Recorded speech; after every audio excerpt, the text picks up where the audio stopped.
Hi, this is Tutor Nick P, and this is Idioms 455. The idiom today is to rise from the ashes.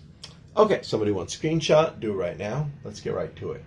If someone says that someone or something rose from the ashes, it means that he or she has made a comeback from a disaster that nearly caused one's tragic end or collapse, often seeming as though one is reborn as something different or perhaps stronger or better.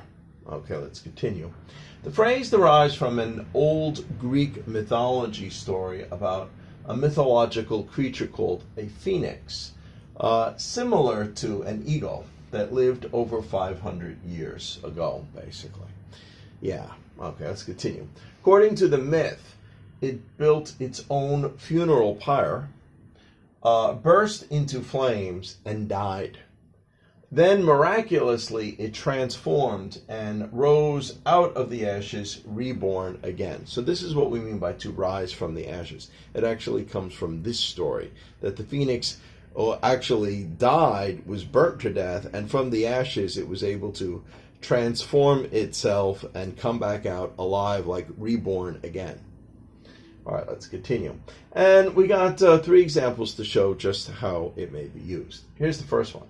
After Steve Jobs was fired from Apple, he rose from the ashes by creating the very successful company Pixar, which created computer-generated cartoons. Yeah, he really changed animation completely. With Toy Story, I guess, was the first one that he came out with. And then, of course, Disney, he gave Disney competition, and Disney, ended up making a deal, and Disney eventually bought Pixar.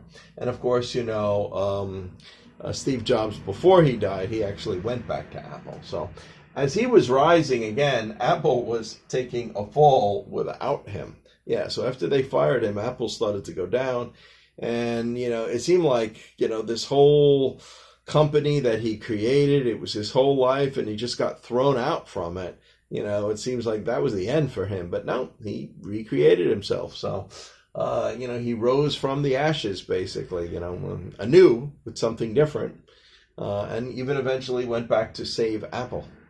All right, so number two, after Hiroshima and Nagasaki were decimated by atom bombs in World War II, they eventually were rebuilt and rose from the ashes to be prosperous cities again.